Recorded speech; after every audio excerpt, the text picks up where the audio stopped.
Muhezi ukuri kugira ngo tumutumwa n'icyaha kandi mumvugisha ko kugira ngo aduhuza n'Imana. Yo mu cyaha makijyaje jambo umuti w'icyaha urahari ni Kristo kandi biciye muri Kristo turashobora gusubira kuba duhesha Imana icyubahiro kandi tunezerwa ibihe byose. Nibaza ko kabafashije. Amina. Nakuze cyane nari naryohewe no kuba ndakumviriza. Gusa amajambo y'ubuzima amajambo yigisha like wigisha neza.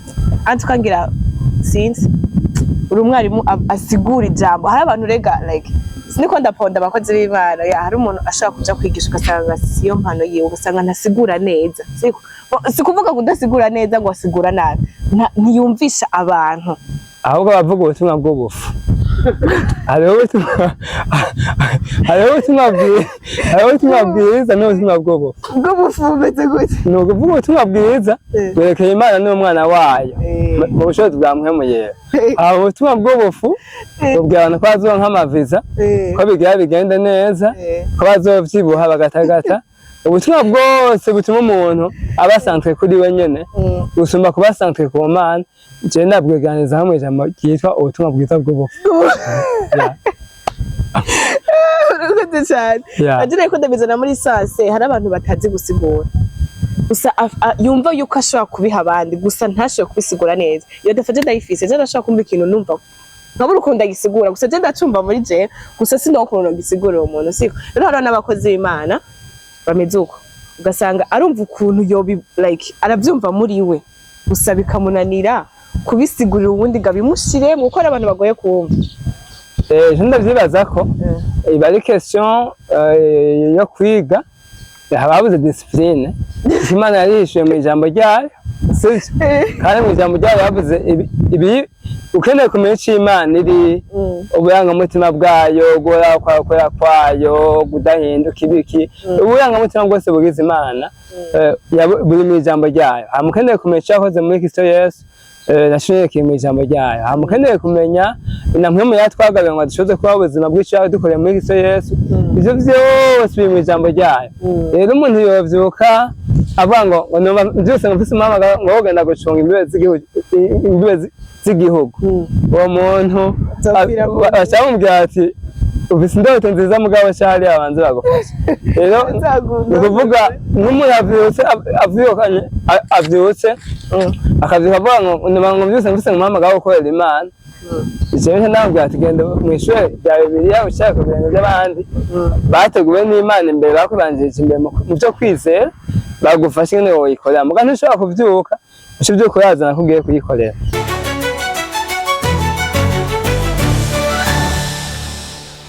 Hello everyone, nizera ko mumeze neza abakozi bacu ndabaramukije cyane ndatanze amahoro na Yesu ashimwe ku bakozi b'Imana ndetse twese turi n'abakozi b'Imana kuko twese turiko duharanira kuzoja mu gihugu cyiza cyo mw'ijoro.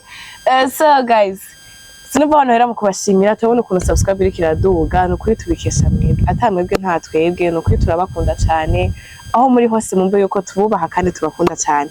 So rero nkuko twabemeye kuza kuba tubazanira bishasha kwa kundi nta handi nyene tuzokoma tubaha bishasha kandi bigezweho amakuru ari up to date. So making sure ko mazogira subscribers zo kwa muronka bishashikuye kuri Step Media. So uno musi rero twazaniye umutumire atari n'umundi umutumire witeka umutumire nawe mwibonera umukozi w'Imana agira tubwira ijambo ry'Imana muri aka kanya akaba ari n'umuririmbyi wa gospel.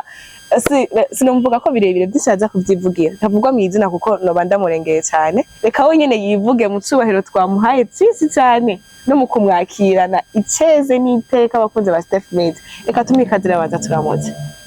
Hi friends, ndanezero kuba ngaha ku mazina twa Jonas Praise Hatunimana ndi umwanditsi kandi n'umuririmbyi w'indirimbo mpimbazamana. Ndi umwarimu mu isengero rya Palm Deliverance International Church. Ndabamukije mwese bakunze ba Ino TV Step Media banyigisha icyongereza Step Media Net Step Media Network network. Ndabamukije amahoro Imana abane namwebwe kabisa kuba yatanze. Amen. Yatanze amina aguma aba muri twebwe amahoro y'Imana turagendana nawe nizere yuko yagushikanye ngaho ayo mahoro y'Imana mwahuye nazo mu nzira. Nubwo tumwe twaje turagorana ariko byagenze neza. Imana ntabwo icyubahiro. Amina. Twese bikwanizamo ko tuzanire byiza. Ibyiza by'umukama. Ndabivuga Imana rurema. So Jonas Nizeye yuko nakurengeye kuvuga mu izina. N'amahoro. N'amahoro menshi. Sinzi ko mwubatse, sinzi ndavuga papa naka. Oya. Mwubatse. Habura gato. Uradutumiye rero. Genda gira kudutumira, gira kudutumira. Oya buca. Buca. Yeah. Ejo samedi. Yeah. Ndabatumiye no munsi aho buca ndabatumiye. Okay. Yeah. Nizeye yuko uzodutumira. Yeah, which means ari akanya gatoya. Okay. Nzogwita mu rubanza rwawe kuko reka mbe ndavuga papa bizoza. Most welcome. Thank you. Kabisa. Yeah. So Jonas rero turaguha ikaze wiyumve kuri channel yacu.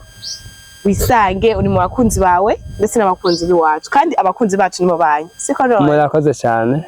So no musiro nifuza yuko tuganira kuvyerekeye like impano yanyu. Mwatubwire ko mufite impano, uri umwanditsi, uri umuririmbyi, uri umwanditsi, plutôt uri umwarimu, ivyo bintu byose urabishobora en même temps. Yeah, no kuvuga kwigisha ijambo ry'Imana no kuririmba ijambo ry'Imana ni ikintu kimwe kubera ko Kristo niwe jambo hamje dukora byose niba akwiye kuba intimatima yavyo canke akwiye kuba au centre de tout akwiye kuba intimatima y'ivyo tubamo byose byo dukora byose rero kuririmba nagashami gatoyi gashamitse ku ishami rinini ryo kwamaza ubutumwa bwiza cyo bituma rero kwigisha ijambo ry'Imana mubera no kuririmba mubera ni nagace kamwe kageze ubuzima bwa Kristo rero biroshe cyane gose ira ko tudupaka ijambo ry'Imana kuko aro bese bavyuka bagenda oya juste umuntu wari wese akwekomera ko tutari nyine kubwicaduka cyangwa kubwihamana Imana yaturemye ifise umugambi wuko umuntu wese abaho ayihesha icyubahiro mu kwinezererwa ibihe byose donc Imana igomba ko tubaho twinezererwa yonyene cikunda yonyene twihimbaza so nubwo mugabiruko umuntu yatakaje ntumbero yatakaje ntumbero abavyeyi bacu bambere Adamu na Eva niyo bari baremewe kandi natwe niyo twari twaremewe ariko umunsi umwe baragarije ntumbero kuko yantumbere matani isezerano ko bemeye kujya giti cyose cyari mu itongo rya Edeni ariko batabemeye kujya giti kimwe kanisha icyiza n'ikibi Imana yavuze ati umunsi muzokijya ko ntakabuza muzopfa hazi iminsi mikeyo baje mugani ko mvuze mikeyo ariko ntibivuga mugabo mu itango gice cya gatatu cabekana ko umuntu atumviye Imana yavuze atashoboye kuzigama canke atashoboye kwitondera isezerano ryategezwe kugenga iyo migendanire yiwe n'Imana rero ndavuze mu ncamake umuntu atumviye Imana yaraje guhonyanga amasezerano yayo hama icaha naco ni kudahwanya n'ivyagezwe vy'Imana canke ni guhonyanga amasezerano y'Imana ni kudahimbaza Imana ni kudahesha Imana icubahiro ni kutayinezererwa ibihe byose ni kutayiryoherererwa nari kuvuga vyinshi mbwira inzoga kubivuga uganegeranije mu ncamake kubw'icyo caha umuntu yaciye atandukana n'Imana mu buryo bw'impwemu no mu buryo bw'umubiri cyamukwegeye ishavu ry'Imana uburake bw'Imana urubanza rw'Imana umuvumo icyagikwega umukoshi mbanwe ko n'ibinzo bivuga hanyuma muga mu ncamake ubuzima bwose bugumye no munsi wari ko umuntu atumviye Imana donc yahenze na Satani mu bugumwe bwiwe hanyuma umuntu aca agarariza Imana donc acakora icyaha kimutandukanya n'Imana mugabo rero impunzi zagomba kubwira bazotwumviriza cyangwa bariko batwumviriza kuri ino Step Media Network nuko bitareye hiyo Imana mu rukundo rwayo mu bintu bwayo mu neza yayo ashizezanya kuzoneka umucunguzi ko umuntu akagatibukiyemo ntiyashoboye kwikuramo Imana rero yashizezanya kuzoneka umucunguzi nawe rero nkuko igihe gishitse nkuko byaba byasezanye yaraje izina ryiwe ni Yesu ni Kristo Yesu yumva yaraje nyene azayitwa Yesu umukiza w'isi Kristo bipubaje mikwa ciwe umwami w'ukuri ugamatwa mutingwana ya Satani aduhanze amutsinde mu mfugu yiwe no musaba wiwe umuhezi w'ukuri kugamatwa mutingwana y'icyaha kandi mumvugisha ko kugira ngo aduhuza n'Imana yo mu cyama kijyaje jambo umuti w'icyaha urahari ni Kristo kandi biciye muri Kristo turashobora gusubira kuba duhesha Imana icubahiro kandi twinezerwa ibihe byose nibaza ko kabafashije amina nakuze cyane nari naryohewe no kuba ndakumviriza gusa amajambo y'ubuzima amajambo yigisha like wigisha neza antukangira since uri umwarimu asigura ijambo hari abantu rega like siniko ndaponda abakozi b'Imana hari umuntu ashaka kuja kwigisha ugasanga siyo mpano yiwe ugasanga ntasigura neza si kuvuga kudasigura neza ngo asigura nabi ntiyumvisha abantu ahubwo bavuga ubutumwa bw'ubufu hariho ubutumwa bwiza n'ubutumwa bw'ubufu bumeze gute ni ukuvuga ubutumwa bwiza bwerekeye Imana n'umwana wayo mu bushobozi bwa mpwemu yera aho ubutumwa bw'ubufu bubwira abantu ko bazoronka amaviza ko bigira bigende neza ko bazovyibuha bagatagata ubutumwa bwose butuma umuntu aba centré kuri we nyene gusumba kuba centré ku Mana je ndabweganiza hamwe ijambo ryitwa ubutumwa bwiza bw'ubufu urakoze cyane agire ko ndabizana muri sanse hari abantu batazi gusigura gusa yumva yuko ashobora kubiha abandi gusa ntashobora kubisigura neza iyo dafaje ndayifise je ndashobora kumva ikintu numva nkabura ukuntu ndagisigura gusa je ndacumva muri je gusa sindakubona gisigura uwo muntu siko rero hari n'abakozi b'Imana bameze uko ugasanga arumva ukuntu yobi like arabyumva muri we gusa bikamunanira kubisigurira ubundi gabimushire mu gukora abantu bagoye kumva je ndavyibaza ko iba ari question yo kwiga hababuze discipline Imana yarishuye mu ijambo ryayo kandi mu ijambo ryayo yavuze ibi ukeneye kumenya icyo Imana iri uburangamutima bwayo guhora kwayo kudahinduka ibiki uburangamutima bwose bugize Imana buri mu ijambo ryayo hamukeneye kumenya icyo yakoze muri Kristo Yesu nashoboye mu ijambo ryayo hamukeneye kumenya namwe mu yatwagabe ngo dushoze kuba ubuzima bw'icyaha dukoreye muri Kristo Yesu ivyo byose biri mu ijambo ryayo rero umuntu yovyuka avuga ngo byose mfise mama ngo genda gucunga imbibe z'igihugu uwo muntu acamubwira ati ufise indoto nziza mugabo cyari abanze bagufasha rero ni kuvuga nk'umuntu avyutse akavyuka avuga ngo byose mfise mama ngo gukorera Imana icyo ntabwo ati genda mu ishuri rya Bibiliya ushaka kubiranga by'abandi bateguwe n'Imana imbere bakubanjirije imbere mu byo kwizera bagufasha nyine woyikorera muga ntushobora kuvyuka uco byuko yazana kugiye kuyikorera rero nibaza yuko rero ni question y'umwanya banse guha umwanya Imana ngo bateguwe bashaka kubikora bihuse ariko birakunda ko umuntu ashobora gusigura ijambo ry'Imana igihe yemeye kuregwa nibyo nshenda bitahura donc ni question yo kumva udashaka kuja kwiga ugashika wumva umengo kubishikiramwo bwaciye kwiga d'abord yego ni iyo Imana iguha chance ukavuka mu cyagiye cya Yesu iyo Yesu akubwira ati ingunkurike bari kugenda umubona kurya nyene byari bimeze kurya tubibona bari kumukurikira ivyo ntavyo nzi bako n'ubu sije namuyonde niwe yandonde rero ko nari kuza nuko ntari kuza no kuri ntavyo nzi niwe mwami yarajeranesha umutima wanje biciye mu mutima bwiza hama ndizera muga kuvyo nakunda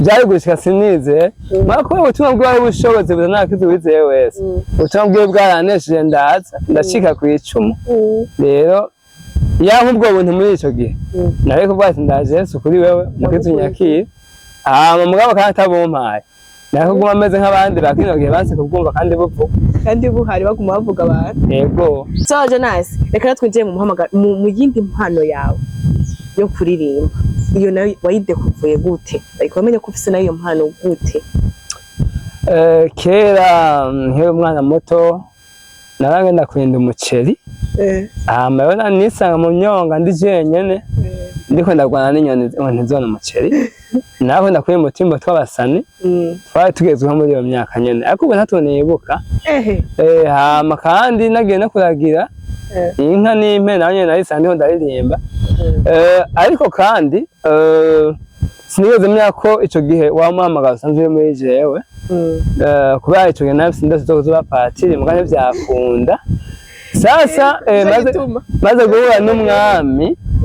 guhura n'umwami ubutumwa bwiza bukamurikira umuco wanje ubutumwa bwiza bukamurikira umutima wanje akabazo gatoya ukiraho ushatse uvuga yuko rero abapatiri ata butumwa bwiza baramenye kubera ukuntu uvuze umengo uraponze ibintu byabo oya sico navuze mbere nta nabona navuze jewe nagomba kuba umupatiri hanyuma mu nyuma ubutumwa bwiza buca bunsanga nibereye ahantu burantsinda nta mupatiri nayo navuze. Hama rero sasa ni ukuvuga ngo ubutumwa bwiza bamaze kubonesha, ndizera nahise ndamo umuhamagaro wo kuririmba, ndabikunda mugabo nanjye sinari muri kohari. Natanga kwandika indirimbo ntari muri kohari, ariko munyuma nagenda mati kumbe ari ikintu runaka Imana yari igomba kombamo. Nakwinjiriye gatoya, ubahize igihe kingana gute ukijijwe Imana igukuye mu byo warimo? Nakijije mfite imyaka 16. Nabwiwe ubutumwa n'umujene yafite imyaka 17. Hama ubu ndiko ndasaza, biraza ko hazi imyaka 17 mpuye na Yesu.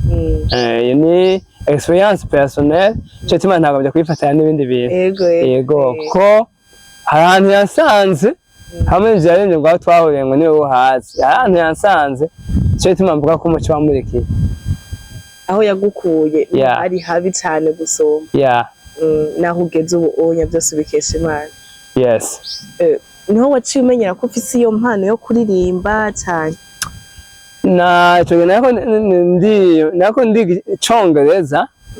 Hama nako ndirimba za Hillsong Worship, Diamond, Dan Check. Ariko sinandi Congereza, nakunda kurimba zya ndirimbo Maridi Marins. Ndajya ndimba abiri bobe nkumva nyene natesheje. We give you all your glory. I don't know name will give you all the glory. Rero muri icyo gihe ibyo nabikunda mugabo sinari ibintu bitari byo. Rero nagiye kumenya ko musima amagabo kuririmba. Nimaze kwinjira muri kohari 2014 uko. Narabayeyo muri kohari, hanyuma muri 2015 ntabwo akorongo ndimbo mu ishengero. Muri marasha ndamenya yuko hari umuhamagaro Imana ifitemo kuririmbira Imana. Rero nanze ndimbo zitari nko muri icyo gihe mugabo ninaziheba kubera zitari bwatonde neza. Ariko nagiye gutangwa kuririmba mu buryo bwo gusohora indirimbo 2023. 2023 no watangwa gusohora indirimbo. Niwe wanaziyandikiye si bya bindi baja kugura. Hari abaja kugura indirimbo ugasanga bagiye ku mwanditsi ati je sinzi kwandika muganda ndirimbo. Amajambo yawe. Okay, jewe nataka kwandika indirimbo mbe nk'ikizwa ntari no muri kohari. Kuko nari nabivuze, hama izo nanditse bwa mbere zashika 40 muga navuye ndaziheba zose. Navuye ndaziheba kubera sinafata umwanya kwiga ijambo ry'Imana.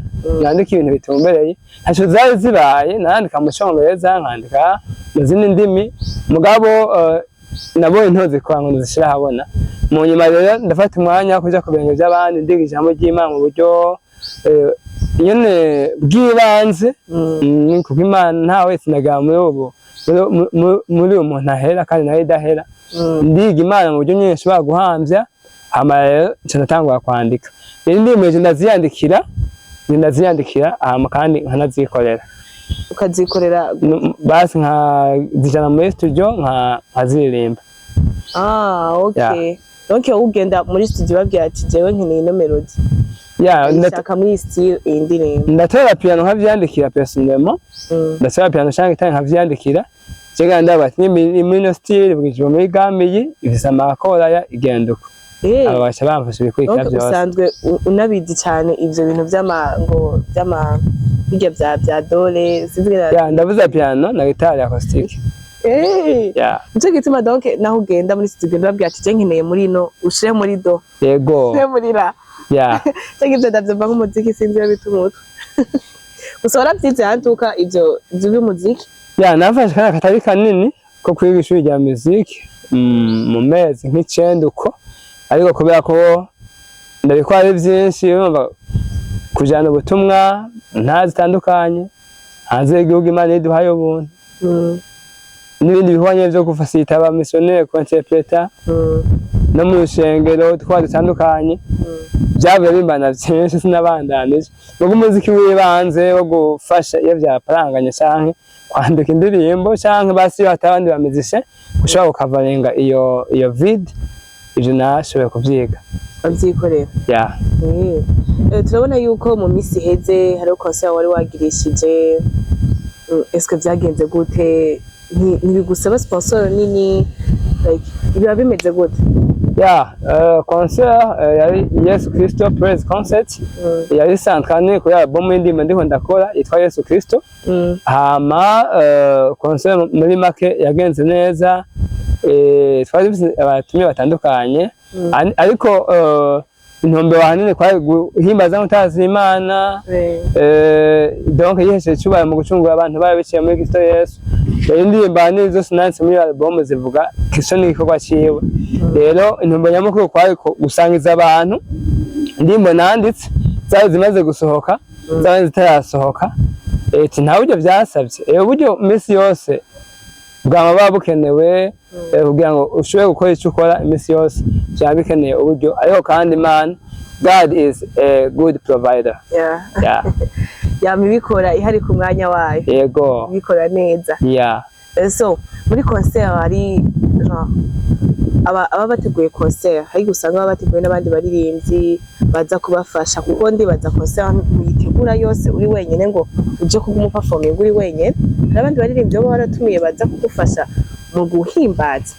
Yeah, hari abaririmbyi batandukanye, uhereye kuri Christ Worship Team ya Upper Deliverance International Church, ansanzwe nkora ibikorwa by'Imana, abakozi b'Imana batandukanye, Baruti, Pastor Best, Pastor Ebel, Innocent, abakozi b'Imana batari bake, n'inshuti n'abagenzi, bari biteguye kuba bo haba bavuye ahatandukanye no mu bihugu byo hanze. Byari ibihe byiza guhimbariza hamwe nk'umubiri wa Kristo, benshi Imana ishobora kubwica ibi nico yakoze. Yeah. Benshi iyo bateguye ama concert hari abace babi usanga bari ko babigiramwo clip bazoshira muri video zabo, ugasanga iyo concert niyo sinzi nabita kuja gushutinga video y'indirimbo. Ese niko byari bimeze wewe canke ni kugira concert kugira ngo indirimbo like album yawe ije ahabona? Yeah, honestly, n'abantu babitegura bagategura igikorwa runaka kizoba like worship experience, like concert or worship anything, bagatumira abantu baje muri essence y'icyo gikorwa cy'imbaza mutazi, baje bahinyanyuriramwo yuko harimo na live recording, ariko jeje ntabyo nokora kubera ko Imana dukorera si Imana y'akavuyo, ni Imana y'urutonde. Ubwiye abantu ko ufise concert yo guhimbaza mutazi canke concert yombeye kubasangiza indirimbo mu buryo bwa worship and praise, donc nibiza ko bikorwa uko nyene. Amateguye live recording ko n'ibintu abana ko recording indirimbo n'ibintu bitwara umwanya, mpagarika mugira ibiki, so suko rero byabimeze, twahimbaje turatazira turasanga indirimbo nkuko ziba zimeze, ariko kandi mu bero bijyanye no gukora live recording ikikorwa mu kiba gitegekanijwe, abantu baza bazi ko icyo baje gukora cyo kibazanye cyonyine. Akabazo kanyuma, hari abantu benshi bafite impano zitandukanye ariko bafise ubwoba bwo kuzigaragaza bivanye n'imiryango bavamo canke bivanye n'uburyo buke. Abo bantu gisho babwiye nk'akajambo ko kubatera intege? Twese twabitanguye kubera dufise amafaranga, ariko twabitanguye kubera dufise uwo muhamagara. Rero icyo nababwira abo bantu bafise ishimana bahamagara ko biciye muri cyangwa biciye mu kuririmba, ntibakwiye gucika intege, bakwiye guhera ahubwo kuri bito. Kuko abantu bashobora guhera kuri binini aho guhera kuri bito. Botangura bito bingana uko bangana, nkuko twese tukandi dutangura kanye tugatangura dukora bike bingana uko tungana. Hama Imana yahezega bariko barakora. Personnellement nabitanguye jenyene, mugabo uko nagenda akora nagiye mbona abantu Imana igenda yagutse hirya no hino, ikabakoresha kugira ngo bashigikire iyo ngabire nziza Imana yatanze mu ishengero. Rero nabonye nyimba ayo muhamagara by'ukuva ku Mana, bakwiye kudatinya kuko iyo Imana itangoje igikorwa iragisozera. Icya kabiri, n'amatangwa y'umuntu w'amato amaherezo ashobora kunguka. Icya nyuma, iyo Imana itanze ingabire irayizigama kandi ikayishyira n'ahabona. Rero umuntu wari wese afise iyo mpano akwiye kuba available akavuga ati Lord I am available, nditeguye, I'm ready. Mu gihe uwo muntu yiteguye, Imana ntiteguye gukorana n'abantu barenze, yiteguye gukorana n'abantu batarenze, mugabo bizeye irenze kugira ngo ibafashe gushika ku birenze. Yeah, bless you. So urakoze cyane Jonas ku mwanya waduhaye. Nizeye yuko n'abanyamutwe twatuma ko muzotwitaba mukadusangiza ibindi bibogaboga muri mwebwe by'ubuzima bw'Imana. Nawe murakoze mwahoze dutumira. Imana ibahezagire. Amina. So naje muhezagire cyane. Ese abakunzi ba Step Media mwakoze mwebwe mwadukurikiranye mwabanye natwe. Ino video irimo ibintu byinshi byigisha, like ara wacitse intege, hari ibintu byinshi udatahura mu buryo bw'Imana. Girabe uyikirikirane, cara turagatebe wicare wige, hari ibintu byinshi biza kugufasha. Nimba wumvise akagahereza naho utakiraza, subiza inyuma bongera ubirabe. So mukomeze mugihe byiza rero, ndashaka kumaze kugira subscribe, like, comment, turazikeneye, sharing na video mu bagenzi bawe ndetse no mu magroupe menshi atandukanye. So mukomeze mugihe byiza rero, turabakunda cyane. Ciao ciao.